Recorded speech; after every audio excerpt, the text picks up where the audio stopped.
Welcome back to my new episode. সকলকে স্বাগত জানাচ্ছি প্রেত কাহিনীর 28 নম্বর এপিসোডে। ভয়েসে আমি ছোট্ট আছি তোমাদের সঙ্গে।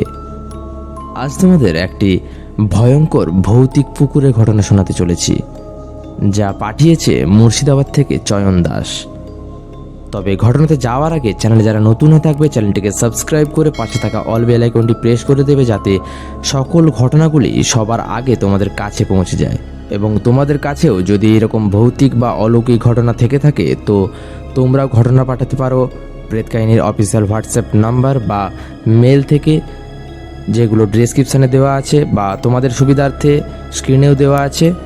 তো যে কোনো প্ল্যাটফর্ম থেকেই আমাদের সঙ্গে যোগাযোগ করুন এবং আমাদের ঘটনা পাঠান এবং আমাদের প্রেত কাহিনী পরিবারের পাশে থাকুন।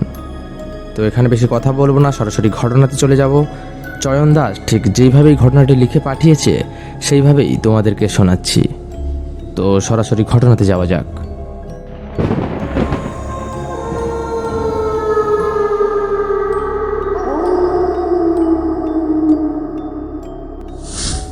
দাদা কেমন আছেন? আশা করি ভালোই আছেন, আর আমিও ভালো আছি। আমার নাম চয়ন দাস। মুর্শিদাবাদের এক ছোট্ট গ্রামে আমি থাকি। তোমার কণ্ঠে ঘটনাগুলি শুনতে বেশ ভালোই লাগে, তাই ভাবলাম আজ আমি আমার এলাকার একটা ভৌতিক পুকুরের ঘটনা তোমাকে লিখে পাঠাই। তাই আজকে লিখতে বসলাম। এর মধ্যে কিছু ঘটনা আমার শোনা, তবে আমি প্রথমে এইসব ঘটনা বিশ্বাস করতাম না। কিন্তু আমার সাথে এই একই পুকুরে এমন এক ভয়াবহ ঘটনা ঘটে যায়, তারপর থেকে আর কোনো কিছুই যেন অবিশ্বাস মনে হয় না। এখন এই পুকুরের দিকে তাকাতেও আমার ভয় লাগে। আমার বাড়ি মুর্শিদাবাদের এক ছোট্ট গ্রামে। আমার বাড়ি থেকে কিছুটা এগিয়ে বাঁ হাতে একটা পুকুর পড়ে। পুকুরটা যে কবে খনন করা তা আমার জানা নেই, তবে আমার জন্মের পর থেকেই দেখছি পুকুরটা ঠিক এমনভাবেই রয়েছে। আমাদের গ্রামের এই পুকুরটার ব্যাপারে অনেক ঘটনা রয়েছে, অনেকে অনেক কিছু দেখেছে এখানে। তবে সব ঘটনা তো আর একসঙ্গে লেখা সম্ভব নয়, তাই যতটা সম্ভব বলার চেষ্টা করছি। আমাদের গ্রামের একজন প্রবীণ ব্যক্তি হলো অনিল দাদু। এই দাদুর সঙ্গেও একদিন একটা ভয়াবহ ঘটনা ঘটেছে। অনিল দাদু আমাদের গ্রামের একজন বয়স্ক লোক, কালো লম্বা চওড়া শরীর। এখনও তার শরীরে যেন হাতির মতো শক্তি। যখনকার কথা বলছি তখন কারোর বাড়িতেই টয়লেট বা শৌচালয়ের ব্যবস্থা হয়নি। তখন সবাই বাগানে বা মাঠের মধ্যেই সচরাচর যাওয়া আসা করত। তো একদিন সন্ধেবেলায় অনিল দাদুর বাইরে যাওয়ার প্রয়োজন পড়ে, তাই সে বাড়ি থেকে একটা ঘটি নিয়ে পুকুর পাড়ের দিকে যায়। পুকুরটা বেশ বড় একটা পুকুর, তার সাথে লাগোয়া বড় বড় আম গাছ, কড়ই গাছ, আর সামনেই সারি সারিভাবে লাগানো নারকেল গাছ। তারই ফাঁকে বসে তিনি প্রকৃতির ডাকে সাড়া দিচ্ছে। চারপাশে ঘুটঘুটে অন্ধকার। তিনি একা একা বাগানের মধ্যে বসে আছে। হঠাৎ করেই তার কানে অদ্ভুত একটা শব্দ ভেসে আসে। মনে হয় কেউ যেন এই সন্ধেবেলায় নূপুর পায়ে বড় বড় আম গাছের মধ্য দিয়ে হেঁটে যাচ্ছে। শব্দটা শুনেই তার সারা শরীর ঠান্ডা হয়ে যায়। এই সন্ধ্যায় এই বাগানের মধ্যে আবার কে আসলো, তিনি এটাই ভাবতে থাকে। হঠাৎ করেই তার নাকে একটা অদ্ভুত গন্ধ ভেসে আসলো, যা তার নাকে যেতে সে আর সেখানে বসে থাকতে পারে না। তখনই উঠে দাঁড়িয়ে সামনে দেখার চেষ্টা করে আসলে ব্যাপারটা কি। আর তখনই সে যা দেখে তা যেন সে তার নিজের চোখেই বিশ্বাস করতে পারে না। সে দেখতে পারে তার সামনে লাল পাড় সাদা শাড়ি পরা একটা অল্প বয়সী বউ দাঁড়িয়ে আছে। তার কপালে টকটকে লাল সিঁদুর, ফর্সা মুখ, কালো চোখ। এই অন্ধকারের মধ্যেও তাকে স্পষ্ট দেখা যাচ্ছিল। কিন্তু তিনি তাকে চেনেন না। এই গ্রামের সবাইকেই তিনি প্রায় চেনেন, কিন্তু এই মেয়ে মানুষকে তিনি চিনতে পারছে না। অনিল দাদু আর দাঁড়িয়ে থাকতে পারছে না। তিনি সামনের দিকে এগিয়ে যায়, আর তখনই তিনি প্রশ্ন করে, তুমি কে মা? আর এই সন্ধেবেলায় এই বাগানের মধ্যে কি করছো? বউটা প্রথমে কোনো জবাব দেয় না, মুখের রহস্যময় হাসি ফুটিয়ে বলে, মা বলে ডাকলি? যা, আজ তোকে ছেড়ে দিলাম, না হলে আজ তোর মৃত্যুর কারণ আমি হতাম। এই কথাটা বলতে বলতে বউটা পুকুরের দিকে হাঁটতে হাঁটতে এগিয়ে যায়। অনিল দাদু কথাটা শুনে হতভম্ব হয়ে দাঁড়িয়ে গেছে।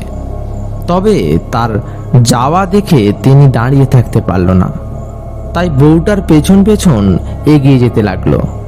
বউটা পুকুর পাড়ে এসে একবার পিছন ফিরে তাকায়, আর তখনই অনিল দাদু তার মুখটা আরেকবার দেখতে পারে।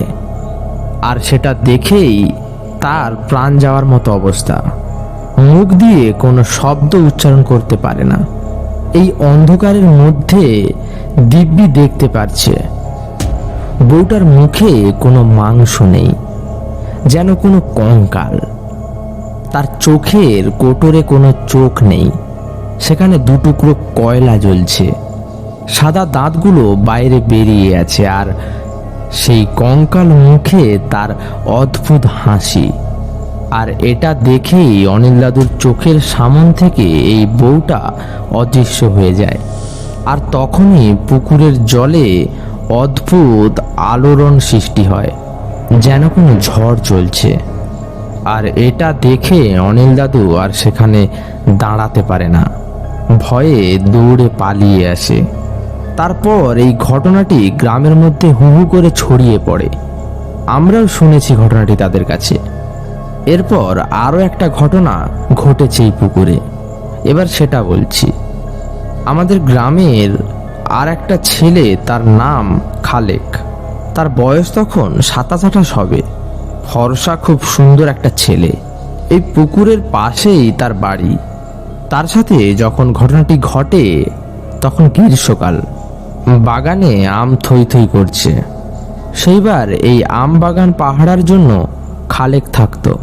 পুকুরের একদম পাড়ে সে বাঁশ দিয়ে একটা কুটির তৈরি করে, আর সেখানেই কাঁথা বালিশ এনে রাতে থাকে আর আম পাহারা দেয়। তো একদিন রাত্রিবেলায় খালেক আম পাহারা দিচ্ছিল। আমের মুকুলের মিষ্টি গন্ধে চারপাশ ভরে আছে।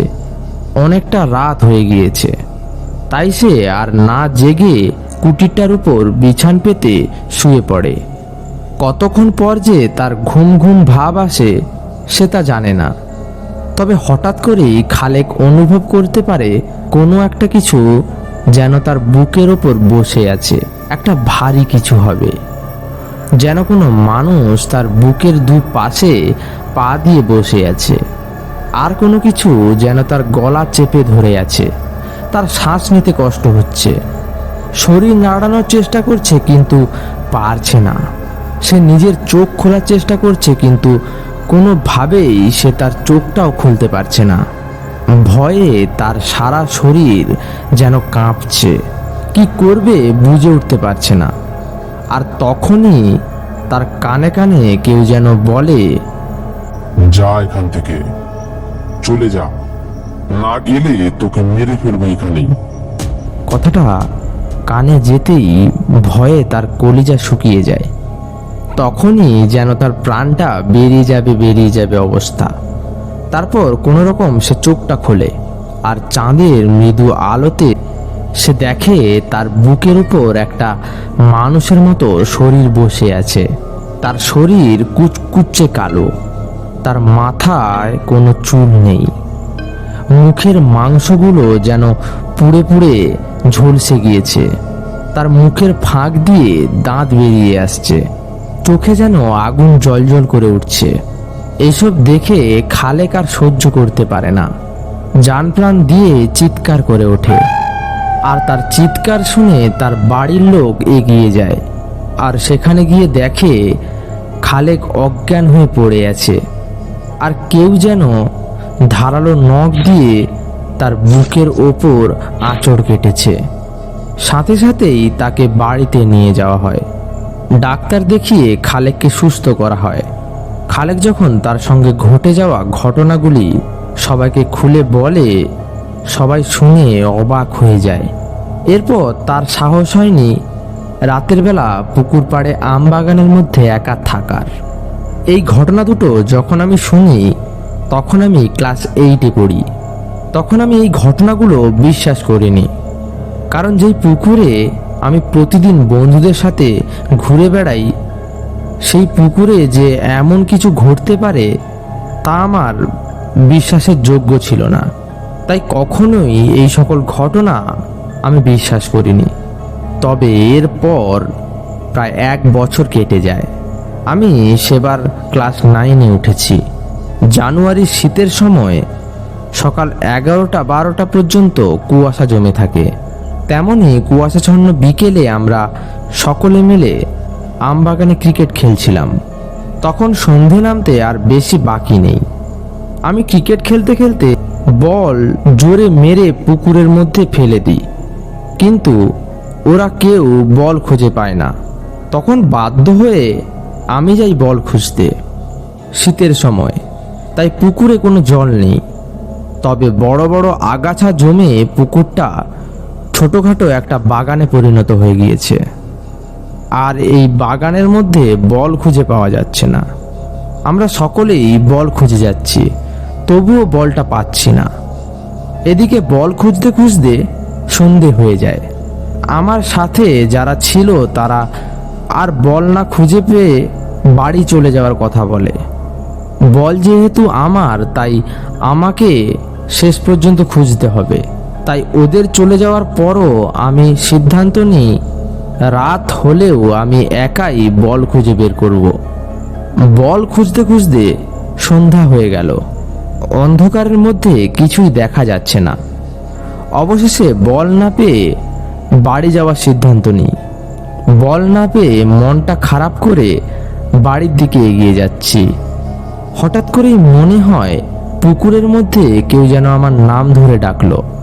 আমি তখনই পিছন ফিরে তাকাই, কিন্তু সেখানে ঘন কুয়াশা ছাড়া আর কিছুই নেই। মনের ভুল মনে করে সামনে এগিয়ে আসছি। এবার পেছন থেকে যেন কেউ দৌড়ে আসছে।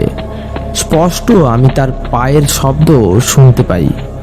আমি তখনই পেছনে তাকাই, কিন্তু কিছুই নেই।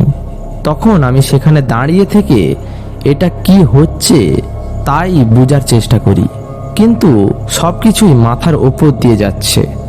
আর তখনই একটা অস্বাভাবিক ব্যাপার ঘটে যায়। চারপাশে পচা বাজে গন্ধে নাক মুখ বন্ধ হয়ে আসছে। আমি যে সেখান থেকে দৌড়ে পালিয়ে যাব সেটাও করতে পারছি না। ভয়ে আমার শরীর কাঁপতে শুরু করে। আর তখনই আমার চোখ পড়ে পৃথিবীর সব থেকে বীভৎস দৃশ্যে।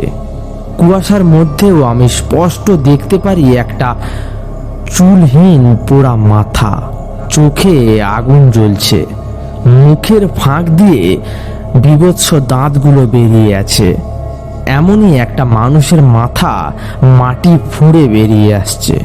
আর এটা দেখে আমি সহ্য করতে পারি না। ভয়ে চিৎকার করে সেখান থেকে দৌড়ে বাড়ির দিকে আসতে থাকি। আর দৌড়ে এসে বাড়ির উঠানে অজ্ঞান হয়ে পড়ে যাই। আর তারপর যখন জ্ঞান ফিরে আসে তখন সবাইকে এই কথাটা আমি বলি। বাবা মা রীতিমতো ভয় পেয়ে যায়। আর ভয় পেয়ে আমাকে বলে, আর কোনোদিন যেন না ওইখানে খেলতে যাস তুই। আমাকে পুরোপুরি ওই পুকুর পাড়ে যাওয়াই বন্ধ করে দেয়। এরপর আমার এই ঘটনাটি গ্রামের মধ্যে জানাজানি হয়ে গেল। এই পুকুরের ব্যাপারে আরও ভয়াবহ ঘটনা জানতে পারি। অন্য সময় হয়তো এই ঘটনাগুলো বিশ্বাস করতাম না, কিন্তু আমার সাথে যা ঘটলো তারপর থেকে অবিশ্বাস করার মতো সাধ্য আমার হয়নি। পরে এক দাদুর কাছে জানতে পারি এই পুকুরটা আসলেই অভিশপ্ত। এই পুকুরের মধ্যে নাকি ঘোড়া ঘোড়া হিরে, তামা, সোনা পোতা আছে। আর এই ভয়াবহ অশরীরীরাই এই সম্পত্তি পাহারা দিচ্ছে। সেই জন্যই কাউকে তার ধারের কাছে যেতে দেয় না। আজকের ঘটনাটি এই পর্যন্ত। তবে এই পুকুরের ব্যাপারে আরও অনেক ঘটনা আছে, সেটা না হয় অন্য আরেকদিন লিখে পাঠাবো। আজ এই পর্যন্তই। তুমি ভালো থেকো, সুস্থ থেকো, আর আমাদের এই রকম ভয়াবহ ঘটনা শোনাতে থেকো। অনেক ধন্যবাদ চয়ন দাসকে এত সুন্দর একটা ঘটনা আমাদের সঙ্গে শেয়ার করার জন্য। সত্যিই ঘটনাটি বেশ ভয়ানক, তবে ঘটনাটির লোকেশন মেনশন করে দিলে আরও ভালো লাগতো, কিন্তু লোকেশনটি মেনশন করেননি, তাই লোকেশনটি বলতে পারলাম না। তবে ঘটনাটি বেশ ভয়ানক। তো এইরকম ঘটনা তোমরাও পাঠাতে পারো ডেসক্রিপশনে থাকা মেল বা প্রেতকাহিনীর অফিসিয়াল হোয়াটসঅ্যাপ নাম্বার থেকে। তোমাদের সুবিধার্থে সেগুলো স্ক্রিনেও দেওয়া আছে। তো তোমরাও যোগাযোগ করে এরকম ঘটনা পাঠাও এবং আমাদের পাশে থাকো, এবং চ্যানেলে নতুন হলে চ্যানেলটিকে সাবস্ক্রাইব করতে ভুলবে না, যাতে সকল ঘটনাগুলি সবার আগে তোমাদের কাছে পৌঁছে যায়। এবং প্লিজ তোমরা আমাদের প্রেতকাহিনী পরিবারের সঙ্গে থাকো এবং আমাদের সাপোর্ট করো। সো দেখা হচ্ছে পরের এপিসোডে আরও ভয়ানক ঘটনা নিয়ে। আজকের মতো সকলকে বাই।